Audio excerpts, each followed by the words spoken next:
keep whistling. We're whistling, and we're whistling. All right, there we go. Bum, bum, bum. All right.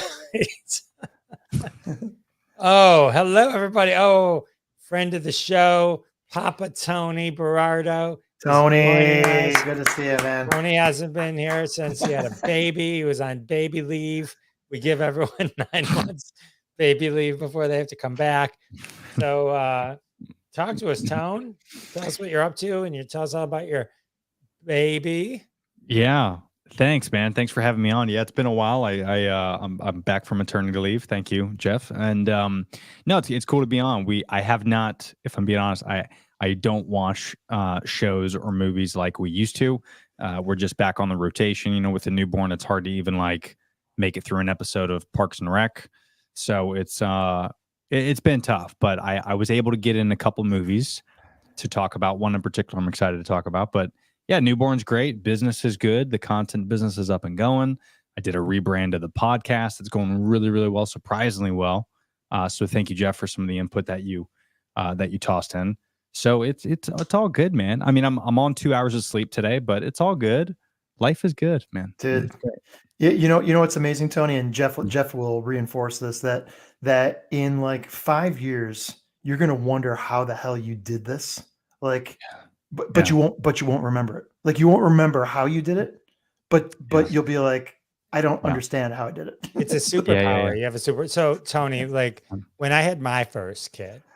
So now I'm going back a long time. So right now I could lift a 50-inch flat screen TV over my head like this because they're so light.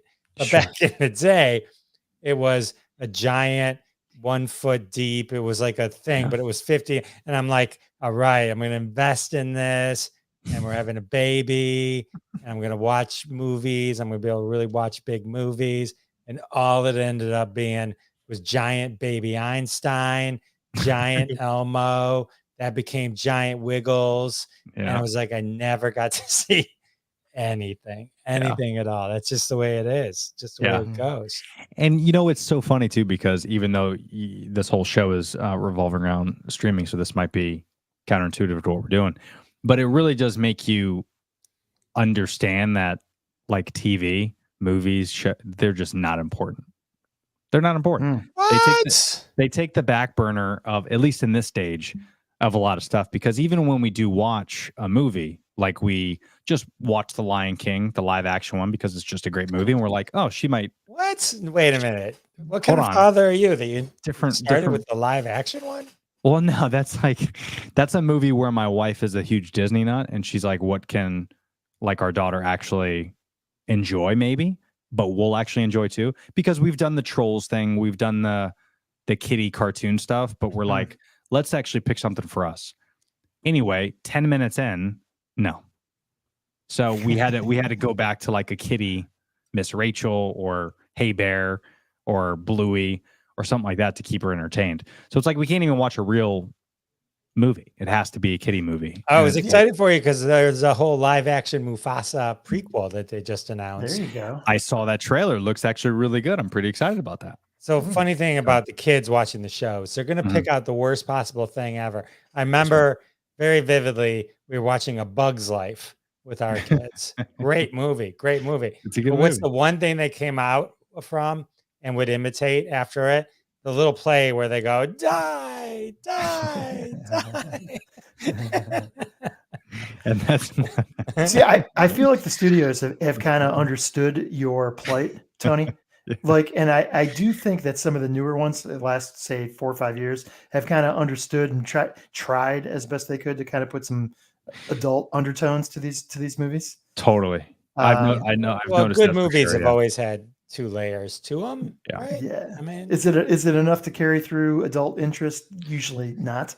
Yeah. But it's enough to get you through a couple winks, usually to 80s or 90s culture that you see in these movies. But you see that stuff. But it's been good. I mean, I've had so much fun just making content and documenting everything too, because I'm such a snob when it comes to that anyway. But just like looking back, it's so funny. You guys talk about how you're not going to remember any of this stuff in 5 years. But like, obviously had content from day one until just now when I put her down. And looking back, being able to look back at that stuff, kind of, Jeff, how we were talking about my show, like looking back on your podcast, just looking back in these 9 months and the changes, because I don't remember, right, those changes. But when you document everything, you look back at it and you're like, holy shit. Like she went from not being able to even keep her head up to just earlier. Now she's like almost crawling and standing up. And it's just amazing to kind of see the progression of it. And it's so exciting and so rewarding. It's like the best job. I love it. Now she's giving you sass. Yeah, she's definitely very sassy. Yeah. She's her mother's daughter for sure. It's been good. It's been good. So I don't know where Marcy is, maybe, but I know Zack. He just mentioned I knew he's running late. He's in the car. He's coming. He's coming. So all good. So I'm trying to think what else. I did finish Brooklyn Nine-Nine, so I gotta. Nice. Who talked about that? I'm going to talk about that. I haven't really dived, but I just want to announce that I finished, and I've started watching The West Wing. Both great shows. West Wing solid. Yeah, I started to watch The Newsroom, and then we ended up going back to The West Wing. So this may surprise you, but with all the traveling I've been doing recently and just busy times for me, and this happens to me every once in a while, I flipped back to books, man. I've been binging books recently, so I'm. Don't worry, Jeff. It all comes back and never stays. But that's okay. We could do crossing the crossing the pages. Crossing the pages, exactly. So yeah, it's all good. It's all good. Yeah. So all right. All right. Oh, go ahead. No, I was just gonna say. I mean, was there anything else that I should watch or that I can watch that you guys talked about last couple episodes? Anything that stands out? Brooklyn Nine-Nine, by the way, is like one of my favorite shows. So I'm excited to hear your take on that. So Jeff, I hope you don't mind if I jump in here. Probably a year plus ago, 2 years maybe, I reviewed a German show on Netflix called Dark. And I don't know if you're familiar with this show or not. It won a ton of awards in Europe, if you don't mind subtitles. And the only reason I bring it up is, and I loved it, by the way. It's a very Ron, the baby can't read subtitles. Well, but it's it's time travels, kind of super interesting, dark kind of show, as the name might indicate. But the only reason I bring it up is because the second season started just recently and carried out. The first season ended with a major cliffhanger, and I just have to tell you, it's such a freaking smart show. Well done, well acted, well produced. I'm shocked that it's not huge here in the United States. I don't know why it isn't. Sometimes it just doesn't carry. Maybe it's the German, but yeah. So just throwing it out there. Check it out. It's always the German. It's always the German. Awesome. All right, let's start. You think we get going? Let's see. Yeah, let's do it. So what do we got? Last week we talked about 24 Scoop. You'd like that, Ron. Anyone But You and Hot Rods to Hell.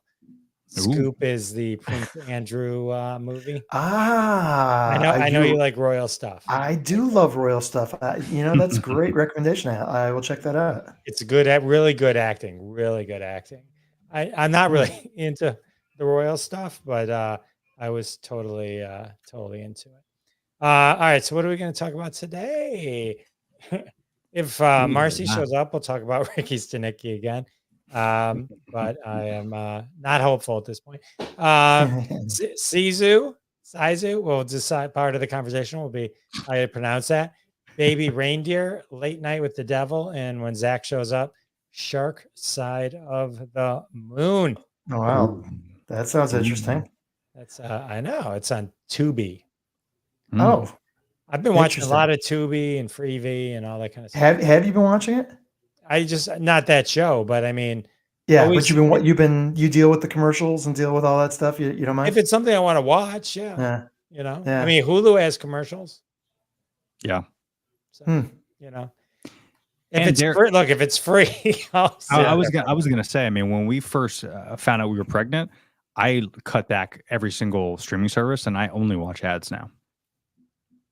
So everything only ads, not even the TV. There's the streaming service. It's just ads. I just watch the ads. Yeah, it's like $6.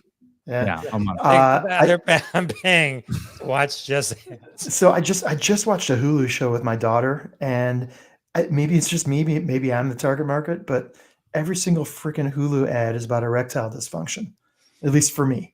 Oh, me too. It's horrible. Is it that one or the bent one? That's the one. The carrot one. Well, it's geo-targeted for men over 40 wearing glasses and have dark brown, black hair. Dude, so. I think that's exactly right. How do they know, man? I know. I'm broke. No, I'm broke. So, okay. So let's dive in. Let's start with. Excuse me. Let's start with Late Night with the Devil. Yeah. Have either of you guys heard of this movie? No. I have. So, have you? There was some controversy over it because there was controversy, and I know, and I'm gonna talk about that actually. Ooh. Thank you for raining on my parade there, Jeff. So you asked. Yes, no, it's good. Hey, first we should welcome Zack. Welcome to the show, Zack. Hello. Hello. Hey, what's up, Zack? Hello. What's up? What's up? So I had the opportunity to see Late Night with the Devil, and this was, by the way, produced last year, 2023, and it's an Australia production, and it's got American cast, some Australian cast, but it was produced as an indie film, and I don't think they expected much out of it. It did a box office first couple weeks of $2 million, which I think they were thrilled with at the time. But it's boxed now at 11 million. It's in 1,000 screens across the United States, and it tells the story of a guy. It's a period piece. It's from the 1970s of a talk show host who's trying, not very well, but trying hard to compete with Johnny Carson, and he's not able to. No one's going to beat Johnny, and this guy's doing everything he possibly can to even just get on Johnny's radar. And he figures out that if he sensationalizes his show, that he might score ratings that he never had before and that Johnny's never had. And so he creates a bunch of sensationalism, like the way Jerry Springer might. He kind of bastardize his show a little bit. And then he gets an opportunity to interview a young lady who indicates that she's possessed by the devil. And this is where the show takes a turn. This is what the story is all about, is how far this gentleman's willing to go for ratings. It's a metaphor. The entire show is a metaphor. And this guy ends up doing a late night interview with the devil. And it's if you just look at that through that lens, it's a really interesting story. It's an interesting script. And I think when they pitched it, I think that sounds interesting to me, especially for a horror show. So I was all about it. But that's, I'll pause there for a second. Tony, go ahead. I was just going to say, so isn't this a remake? Aren't they remaking this? If it's a remake, I was unaware of the original one. Was there? Yeah. Is it a remake? Yeah. I mean, it's not called the same name, but it's got that creepy guy from he's in The Dark Knight. He plays his name is, I can never pronounce his name. David Dastmalchian. Mm-hmm. Okay. That's him. Yeah. Yes. He's The Dark Knight. He played Thomas Schiff in The Dark Knight. If you're a Dark Knight guy, he's a polka dot man. Is that polka dot man? That's right. I forgot about that. Yeah. There you go. And okay. Is he creepy? Yeah, I guess. I mean, I don't know. It's funny because the production of the show, they design it as its own period piece, and so everything in there is got that 70s look and feel, including, by the way, the lighting and kind of the vintageness of the way they design the set and everything. So you do feel like it is. In fact, the entire show is. Zack, what do you call it when it's not full screen? It's not 4x5 or whatever they call it, but it's box screen like it was in the 70s. Oh yeah, 4:3. Is that what it's called? 4:3? Yeah. So even that, it makes it look retro, so they do a nice job with that. But so let's get to the controversy that Jeff alluded to. And this is really where I think it helped this production quite a bit, and that was it was alleged and proven actually that a number of scenes were kind of reproduced through AI. And this, if you remember last year, this was at the height of the days before the writer strike and the studio strikes, right? So this is, I wouldn't go so far as to say Late Night with the Devil is the reason for the strikes, but I just would say it was emblematic of the fears and concerns that I think the workers in this industry had. And because of that, the producers of this film had to put a hard stop on the use of technology. If you read up on the film, they became uber transparent about how this film was produced and the edits that they had made. This thing was originally shown at South by Southwest in 2023, and the final version of it is not the same version they screened at South by Southwest, and that naturally raised a ton of eyebrows about, okay, what are we selling to the public if what we screened at South by Southwest is not the final version of it? And turned out it was a bunch of technology stuff, a bunch of AI stuff that was created and then ultimately stripped out of it. So that was interesting. The other really interesting thing about this film is that Stephen King stepped in and said, listen, for people that love horror, this is a film you got to see. It's different. It's got its own vibe, and I loved it. And he said something along the lines of, I'll have to find the quote, but something along the lines of, you make out of this what you will. Right. And I don't know what that means exactly. You make out of this what you will. But for me, and I'm only speaking for myself, I didn't love the movie. I love the setup. I love the way it was put together, and the idea of this guy's essentially selling himself for ratings. I get it, but I don't know, man. The acting was not particularly great, and I didn't think the story was all that great. I think it just never went anywhere. And the payoff at the very end was too quick and kind of stupid. I kind of came away feeling like it was a waste of time. Like I like that they could have done so much better with this if they had just put some decent money and maybe some more experienced production values into this thing, and maybe even kind of crafted a slightly better script. I think they could have done more with what I thought was a really interesting concept. But my takeaway, it's the other thing is, and I think we've talked about this before, it's an hour and 25-minute movie. Never a good sign.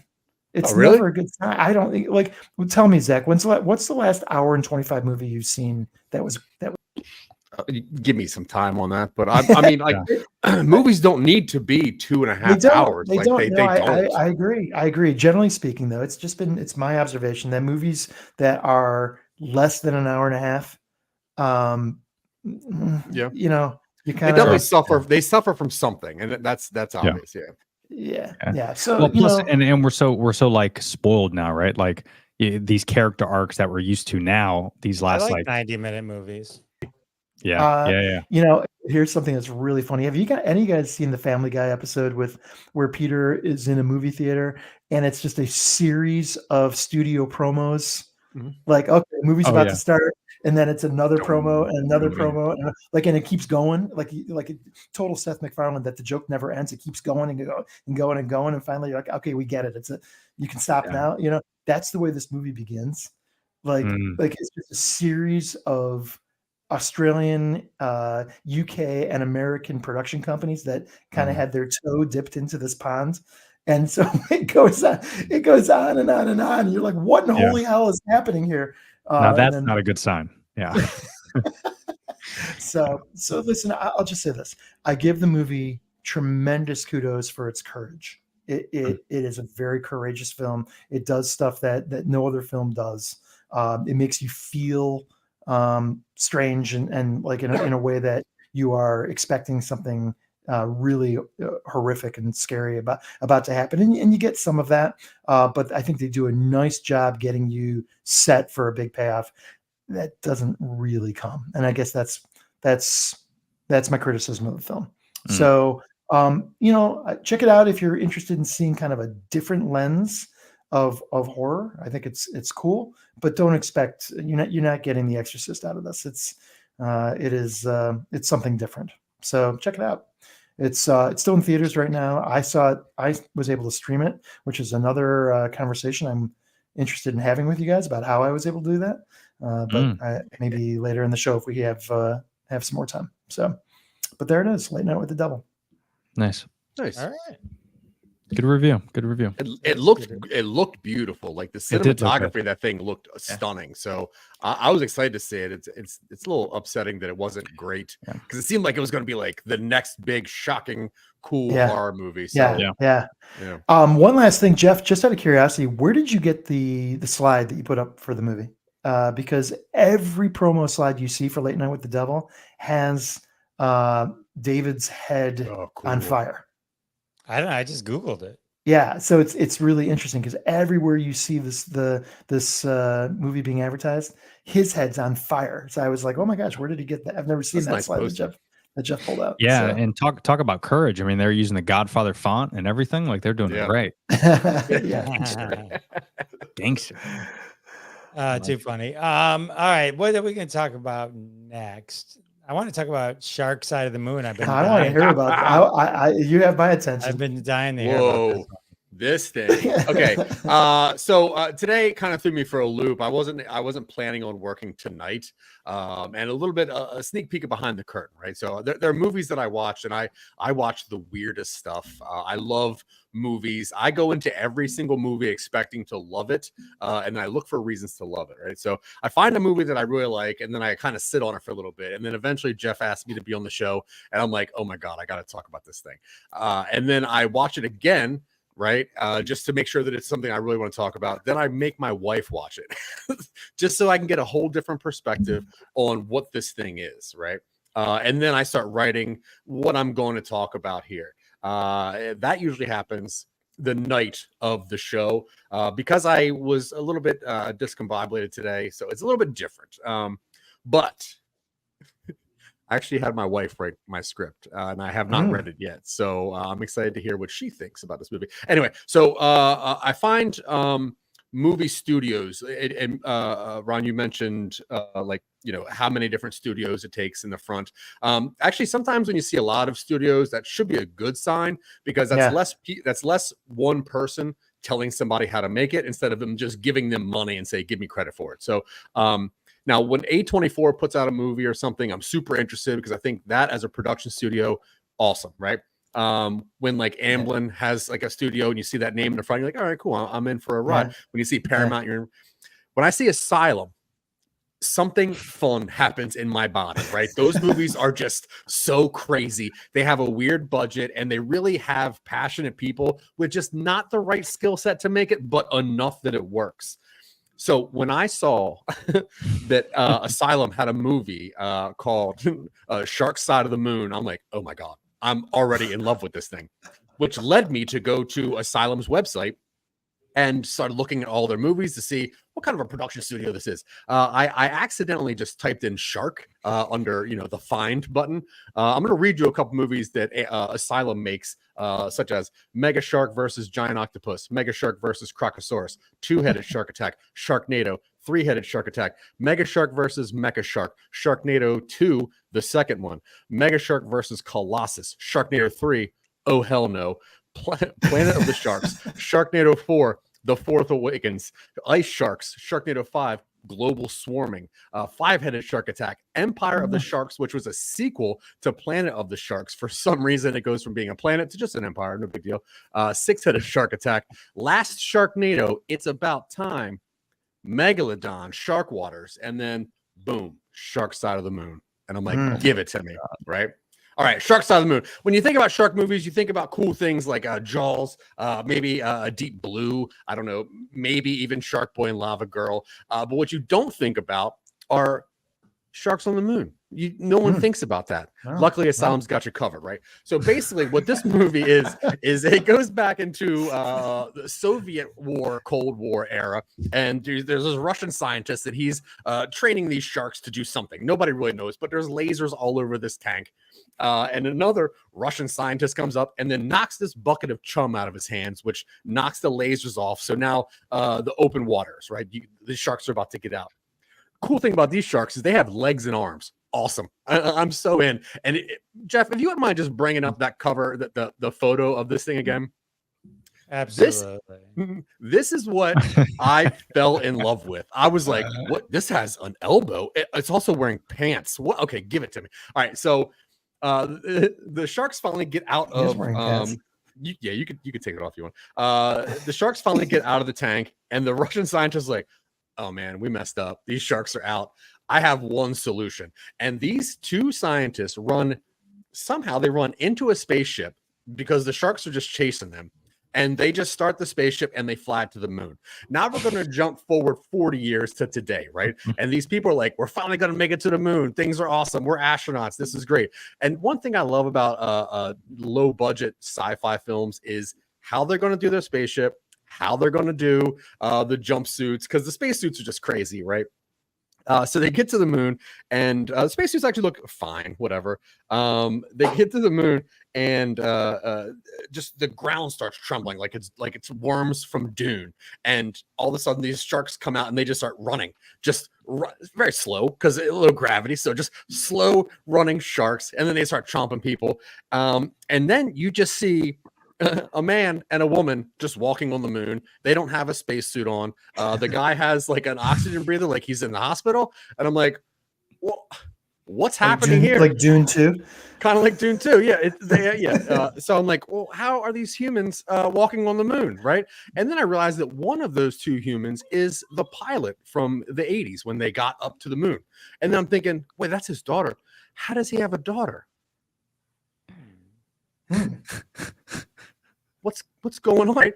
So you start fighting these things, and this guy he's still in like the Cold War era. He still has that mindset. No one told him that like they lost it, no big deal. And he's apparently just stabbing sharks with a spear made of moon rocks. Now, moon rocks are the only things that can hurt this shark's skin, which is very important until they need it just to be a knife. And that's not a big deal because the knife was probably made out of something. But this moon shark, it turns out that this girl is actually half shark.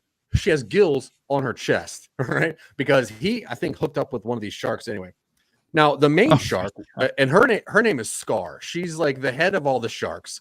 I wish that I could show you an image of what Scar looks like, because as a shark woman with arms and legs, she also has boobs on her chest, which makes no sense at all. They also give her a Lara Croft outfit, and this thing has thick hips. And I was excited because I'm like, why is this doing something for me? Why am I all of a sudden interested in shark women that I did not know about? So the sharks don't need to breathe air, because apparently sharks are just so strong that they can survive any kind of atmosphere, anything that's going on. So they can just live on the moon without oxygen or anything. No big deal. And then because the scientist has, the nose thing, he's fine. No suit, can handle the crushing pressure of space. Also just cold, freezing cold temperatures. One guy ends up getting onto like a Bunsen burner and rides it like a broom, like he's Harry Potter, and knocks over some sharks. And really, the sharks end up having millions of eggs on the moon, because they eventually just want to get back to Earth and put their eggs back on here. And so even though it takes 68 hours to fly to the moon in a spaceship, they actually just kind of hop onto this rock, which just falls to Earth. And luckily, they made it there in less than 2 hours. Asylum has given me so much to talk about and so much to think about. But this thing was easily the best thing that I've seen in such a long time.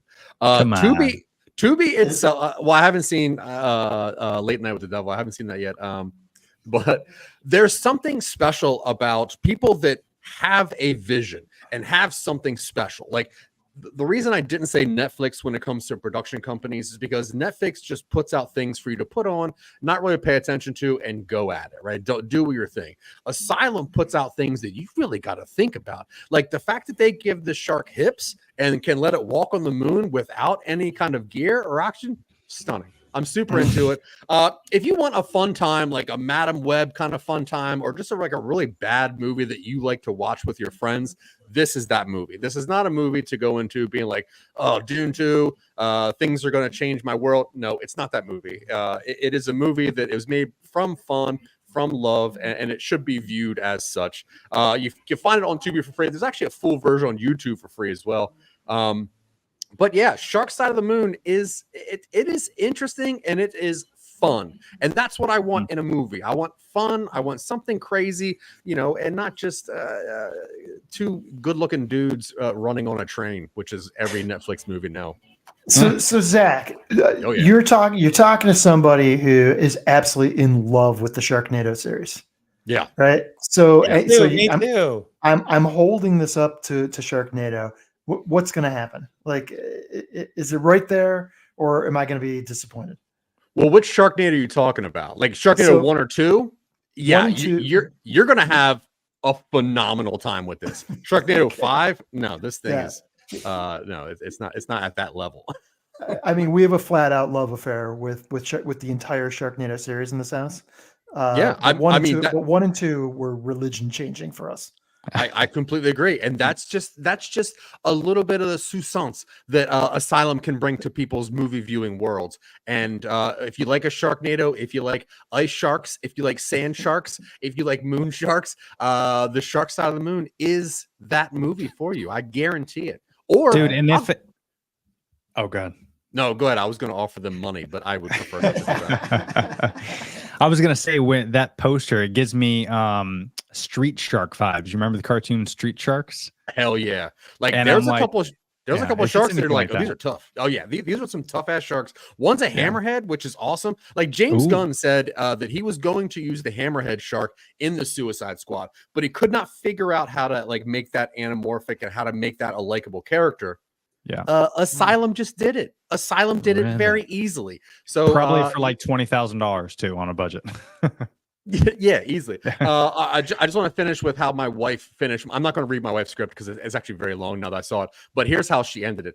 In conclusion, Shark Side of the Moon is a flawed yet ambitious entry into the pantheon of sci-fi cinema. Whether its narrative occurrence may occasionally veer off course, its thematic depths and audacious premise ensures that it lingers in the memory long after the credits have rolled. Whether viewed as a cautionary tale of hubris or a testament of the resilience of human spirit, it stands as a testament to enduring power of cinematic exploration. I should talk to my wife more often. She's smart. Amazing. She's very smart. That is really something. Yeah. That's what I got. Sorry for being late, guys. I apologize, but worth it. Yeah, it's worth it. That was worth it. It was totally worth it. So, so by the way, episode 184 of Classic Conversations, I interviewed Thunder Levin, the screenwriter of Sharknado 1, 2, 3, and 4. So, nice. Wow. Absolutely. Big fans of the Sharknadoes. I got Ian Ziering and Tara Reid signed my Sharknado 8x10 that's on my wall. Yeah. I'm a big fan. Weird thing. This movie is directed by Glenn Campbell, who was the visual artist for Tron. And if anyone's seen Life Force, that weird zombie space movie, he worked on the visuals for that, which was another thing that I found very interesting. And if you want to talk about tight movies, I'm pretty sure that this movie is an hour and 27 minutes. So. Wow. Okay. That's because it's all they had budget for. It's all they had budget. That's it. They just ran out. That's it. Yeah. All right. Let's move on. Let's go look at that. This is have we decided how we're pronouncing this? SISU. SISU. Dude, I love this. Tony movie. Berardo. Take it. Zach, you've seen it? I own this movie on two different formats. Same. Okay, good. Because I was trying to explain it to these guys, and I was like, wait for my review because you're gonna enjoy this. So first of all, I mean, Zach kind of nailed what a movie should be in terms of going for fun. Nowadays you run it. And as you guys know, I'm a big comic book nerd and I love watching it. But you start watching these movies, and like back in the day, like Sam Raimi's Spider-Man, that's a fun movie, right? That's why it's a huge fan. But then you look at, Far From Home and all they're great movies, but there's emotion, there's long dialogue, there's character building. You have to my wife can't just watch that one because she had to watch 10 other ones to get the story and the inside jokes and the credit scene. It's just too complicated. This movie is exactly what you want from a movie. It's fun. It's action packed. There's barely any dialogue. In fact, funny story, the main character, right? SISU, as they call him. He's this gold miner from Finland. This is back in the 1940s, right? It's during the war. He's surrounded by Nazis. He's left his home and his wife and his family because he wants to mine this gold. And he finds this gold. And I'll get to it in a second, but the entire movie, he says nothing except the last 5 seconds of the movie, and it's the greatest sentence ever. It's like the perfect way to end it. But essentially, he's by himself. He's got his dog. He's got his horse. If you're a fan of John Wick, and the best way I can describe it is if John Wick and Quentin Tarantino's movies could have a baby, this is what it would birth. Interesting. It's but on a big budget though, like John Wick budget kill scenes, but far more gory. Just go look at the Red Band trailer, and it'll give you a step-by-step playbook of what this movie is. He kills countless Nazis through this entire thing, only because they took everything from him. He's gold mining. He finally finds, I don't even know how much money, it never says, but it's bags and bags of gold. And he's been digging for days and weeks, and you see these holes all over the town that he's in. And then he finds this gold, but he has to pass through to go back home, and there's just Nazi brigades left and right. And eventually, long story short, they take everything from him. He's got nothing to lose. This guy can't die. He's known as a legend in Finland, where he is the unstoppable force that everyone's afraid of. But these Nazis, they didn't know that. So they're trying to go after him. They want the gold. And they made a big mistake doing that, because it is just, talk about a tight 90. I think it's 88 minutes is the runtime. So another good example. This is an example. This is so funny that we brought this up. But, yeah, well, you brought it up. I mean, we've already listed two movies. Yeah, I mean, listen, evidence is evidence, man. It's out there. Yeah. But I'm telling you, this is just such a fun movie. I really enjoyed it. There might be a page of dialogue in this entire movie, script-wise. And I think right now it might be available for free on Stars. I mean, I bought it a while ago. I bought it on Amazon, but you can buy it on Hulu. It's got 88%, I think, on Rotten Tomatoes. I do want to read this 1-star review on Google because I think it encapsulated it perfectly. It's not a movie, and it's not real. Don't expect it to be one. The movie is held packed with groundbreaking action scenes and intense tension. What would happen if a person would refuse to die, refuse to give up? That's Sisu. 1 star. I don't know why it's 1 star, but that's a perfect definition of what this movie is. So highly recommend. Just buy it. I think it's $8 on Amazon. Just buy it. It's just great to watch if you want to get pumped up and watch a bunch of Nazis getting whacked. Fantastic. Yeah, this movie it sunk into my core so quickly. I'm not really sure. I try to go to the movies and see anything that's just not the major movie coming out. And I saw the trailer for this. I'm like, this looks really cool. And I went and saw this in the theater, and I immediately went home and found a way to get it for free at my house. And then I paid for it to get it in a physical version, and then I also paid the Google pay so I could watch it constantly. This movie is, to me, a chef's kiss of a movie. When you watch this thing, you're like, oh my God, oh my God, oh my God. Oh yeah. And then at the end, you're standing up. It is like watching the best sports event that you could see, where everybody on one side is dead except for the one guy, and you're like, there's no way he can do this. And then he does. And the cool thing is and I don't want to give away a lot, but the Nazis in this movie, not only are they Nazis, which makes them just absolute shitheads anyway, but also they were done with their job. They were headed home, and they just passed Sisu, and they're like, what do you got? And he's like, and then they look at it, and then for no reason at all, like they were supposed to be going home, and they're doing all this nasty Nazi stuff. This movie is perfect, and it's not just like kills, like snapping necks thing. It's like the pickaxes in the head and him walking through minefield. Like it is the coolest things you can see in a movie. Zach, that minefield scene, bro, that's probably one of my favorite scenes in any movie. It is so fucking good. Yeah. Excuse my language. I'm sorry. What was the you guys? What was the name of the Al Pacino movie on Amazon about? No, the Hunters. The one Scarface. Hunters. Thank you. So did you guys see Hunters? On Amazon? Does it I never have watched Hunters the follow-up. I never saw Nazi season killing 2. vibe to it? Or no? No. He's Nazi actually Hunter, really though. he's really close with the Quentin Tarantino. Like it has that cinematography, it has like that color palette, and like the blood is almost like anime style where it's like this is going everywhere. Like Zack Snyder 300 type of feel too, a little bit. Yeah, there's something special about that movie that I force people to watch it, and knowing that they're like not into violent movies, I'm like, you know what you would like? You probably like Sisu, and they go, what's that? I'm like, oh, it's a cool folktale from from Finland. It's about this guy who just will not give up, and I put it on immediately, just Nazis being blown up and stuff, and it's a cool movie. Good pick, man. Yeah, man, and it's very surprising because I'm looking on here. I couldn't find how much profit it made, but it says worldwide it only made 14 million. And there was no marketing behind this or anything. So I guess you would consider it a flop, but the reviews are 88%. 80% on. I am literally going to watch it tonight as soon as I get off the show. I am so amped to watch that movie again. It's so good, dude. So cool. And the other one thing I would say is it's got I enjoy things like this, like The Revenant, Castaway, like these type of movies where there is no dialogue, but the scenes are so good and they're shot so well and they're so beautiful.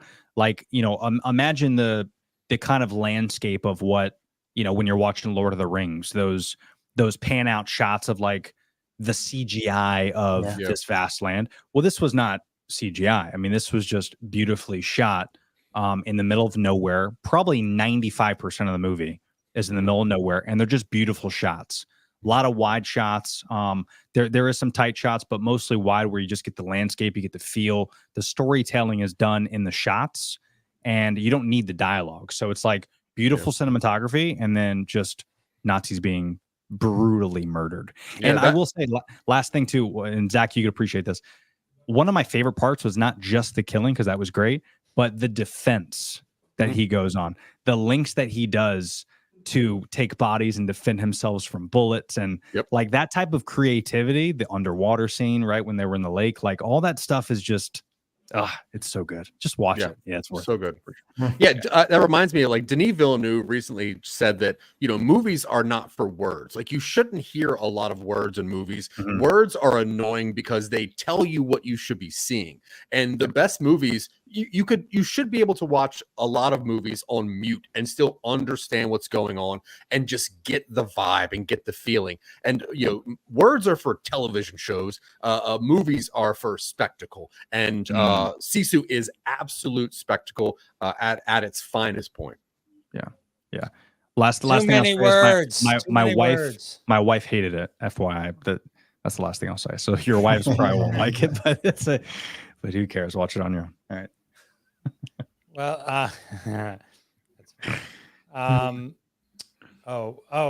I meant to bring up something earlier. You during Shark Side of the Moon, I somehow got stuck down Great White Shark Attack TikTok.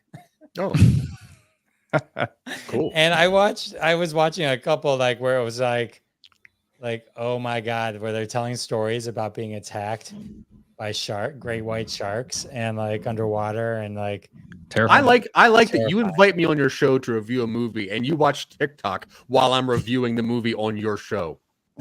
No, I didn't watch TikTok just now. I'm saying when I go to bed, I'll watch TikTok a little bit, start at like 9 o'clock and then suddenly it's 1 a.m. and then I'm like, it just reminded me of it. I wanted to bring it up. Okay. So we got one more show. This show is called Baby Reindeer. Have any of you seen Baby Reindeer? No, but I have heard many a thing about it, so I'm interested in this review. Okay, so I mean, Zack is a much deeper person than me, so he could probably do it a little more justice. So this is based on a true story. It is based on, it's from the UK. It comes to us from the UK. It has a 98% Rotten Tomato, 83% Rotten Tomato for people, for normal people, not critics. It is about a man dealing with a female stalker, and also it is about a man who was abused, raped, and by another man, and groomed, and the trauma, how that played out, and how the two things kind of converge, and this story. So I will say that this was, I'm sure you guys all have the shows that you watch with your partner or whatever. And so Robin, my wife, got 3 ahead. She started watching this without me. And I was I was at a conference, or I was leaving for a conference. She's like, "You got to watch this show." She goes, "Catch up." So I downloaded, which is now my new favorite feature. I didn't know on Netflix you can download episodes right to your iPad. But the best part about that feature is when the episode's over, it says, "Do you want to delete and go to the next one?" So it helps you kind of keep it clean as well. Well, let me say, it was a 5-hour flight, 4.5-hour flight. I went to California. Had I downloaded the entire series, I would have just watched the entire series. Okay. But because I had no internet beyond the 3. Now, these episodes are very short. There's only one episode, which is like the middle episode, which is the deepest, darkest episode. That one's about 40 some minutes, but the rest are about 30 minutes. This is the first show. I know you guys are probably like, I've done this a million times, but this is the first show I've ever watched the entire show in one day. Okay. Now, granted, wow, a bunch of that I was on an airplane, and it was a shorter show. The episode, if they were hour-long episodes, that was. So wait, I want to make sure I understand what you're saying. Are you saying you've never sat down and watched an hour show straight? Is that what I'm saying? I've never sat down and watched an entire season in one. Oh, another season. No, I watched an entire. I watched the whole show. Well, Gotcha. I'm saying the whole show. There's only one season. I'm pretty sure there's no sequel to this.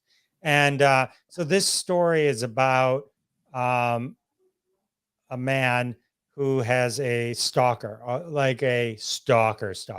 But the interesting thing about this story is the actor who plays the person being stalked is the one who wrote this, and he is starring as a version of himself. They've changed all the names of all the characters and people.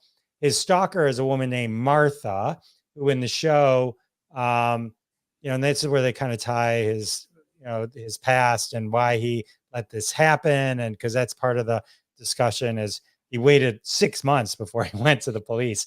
I mean, here's over 4.5 years, 41,000 emails she sent him, 350 hours of voicemails, 774 tweets, 46 Facebook, various gifts, and all that kind of stuff. So should be of no surprise with the numbers I just read you that the internet figured out who this hidden stalker woman was, that they tried to make it not know who it was to protect her identity. They figured it out in about 20 minutes from her Facebook posts and stuff like that. Wow. So this is 7 episodes. It's just the story of how this man who's an aspiring comedian meets this woman, and how the whole stalking begins, and even with figuring out and finding out that she was a severe, horrible stalker who had been arrested in the paper stalking other people. Never, still let this continue, and how the psychology behind that. And I don't want to give too much other than it's just one of the greatest shows I've ever watched. I mean, it is so good. It is just so good. Now there's the woman, Richard Gadd is the guy this all happened to, and he plays Donnie Dunn is the character he plays, which is a version of himself in it. Martha Scott is the stalker, the woman who's the stalker, played by Jessica Gunning. I think it's safe to say if she doesn't win every award possible, then there is something wrong with this world, because I have never, I mean, insanely good, like beyond good, like, wow. Like you're watching it. There's never a moment where you don't think this woman is a real crazy stalker. I mean, she just embodied this role. Nava Mao is amazing in it. She's a trans actor. She's great. That plays into some of Richard Donnie Dunn's personal life and the other things that he's working through in this series. And so it's great. It's him dealing with it. It's how once everything kind of gets exposed, how he then connects with his parents. And I think there's an underlying kind of message where we judge and we do things and we have opinions of people, but we really never know what's going on in their lives that may be impacting how they're dealing with us and how they treat us. And some of those things we may never know, but that they do. You can kind of think like, when you think back, like how people treated Britney Spears or Amanda Bynes, that's an example. And then you find out, oh my God, these people were horrible things were happening, So anyway, it's called Baby Reindeer. It's dark. It's disturbing. It's humorous as well. There's some humor in there too, but like, it is a must watch. And sorry, where was it? Is on Netflix? You said that is on Netflix. Yes. Yeah. Okay. Nice. all episodes are available. All episodes. So I guess they dropped it all at once. So. Stoked. Yeah. The way keep hearing about it. That's good. Yeah, the way this got to me was very interesting. My daughter, she's 25, and she texted me. She knows I watch a bunch of stuff, and she's like, "Have you seen Baby Reindeer?" And I'm like, "No, I keep hearing about it." And she's like, "You gotta see it. It's very sexual, but you gotta see it." And I'm like, "All right." And then I gave it like a couple days. And when I came in from work, my wife was watching it. She's like, "Hey, you gotta watch the show." And I'm like, "All right, yeah, I'll check it out. I gotta see Shark Side of the Moon again first, but yeah, I'll check it out." and then when Jeff told me he was talking about it, I was like, "All right, now I'm gonna watch it. And I put it on, and immediately I'm like, "Oh, okay, cool. Like I'm 100% invested in this." I think that this is a very interesting thing for Netflix to do, which is the length and duration of this series. Being 7 episodes, being 20 to 40 minutes, like not having a specific time, not fitting the restraints of a normal show. It kind of puts you on a different feel. Like you're not just, it doesn't feel like a show that you're watching, like, because it doesn't get the 8 to 10 episodes or every single episode is the same length. Like you're actually invested in these characters. And, to know that this guy who's reliving these horrific events so that I could watch it on Netflix, that he has, he's the one going through all this and has to retell himself. I did do some research and found that he did this as like a stage play for a little bit, which I thought was very interesting.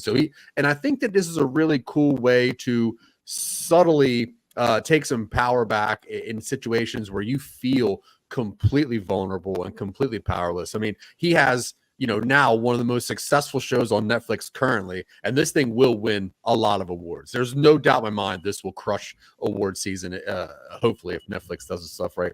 But for the people that have done this to him, they know that it's it. They know who it is, and this thing is going to get bigger and bigger. And it's like when you watch Molly's Game, and you're like, "Oh, that was Tobey Maguire that he's playing. Oh, okay."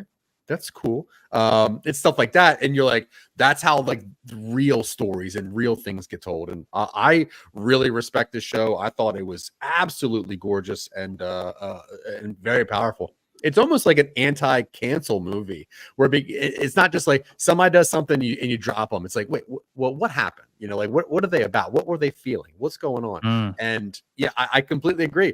Martha, it is a terrifying performance. Like she is on him all the time. Like, everywhere he goes, she's just there. And you glazed over this, Jeff, but 350 hours of voicemail. Name how long the longest voicemail you've ever left anyone is, right? It's 30 seconds, maybe 30 seconds.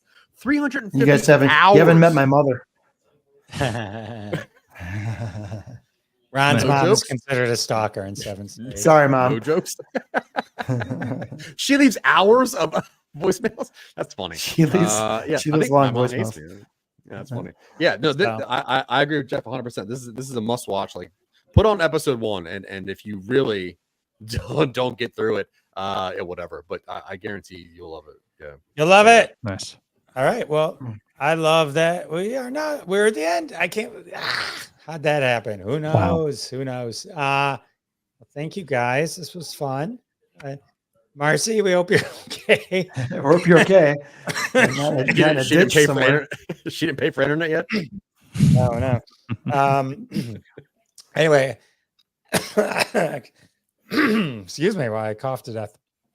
Ron, say goodnight. Yeah, good night, boys and girls. I'll see you next on Delta Airlines heading to the West Coast next week. So Oh, I'm silver status out of nowhere. Get that. Tony, remind everyone where they can see you and say goodnight. Yeah. Thanks again. Rebranded the podcast. It is now called Humanity and Hashtags. So we talk about social media, wellness, productivity, all things related. So yeah, check that out. And that is available everywhere. Check my bio. Nice. Nice. Zack, man. I've been taking a long hiatus on doing anything creative, working on a couple secret projects that I'm really happy about. But if you do want to hear my voice, even as weird as it is, Jack Billings presents a haunted apartment complex. I play a character called Adam Lynch, the butt stabber. I'm a ghost. I sound like Mark Hamill's Skeletor, but it is a very hilarious show. Anything Jack Billings does is hilarious, but Haunted Apartment Complex season 3 is coming soon. We're crushing it, and voice actor only. Nice. Very cool. All right. I'm Jeff Dwoskin. If you like the Beatles, check out my current episode with Chris Carter, host of Breakfast with the Beatles on Sirius XM every Monday through, I think, every day. So it was a fun Beatles conversation. So check Tight. that Awesome. out. Cool. I know, right? All right, everyone. Later. Adios. Later, gents.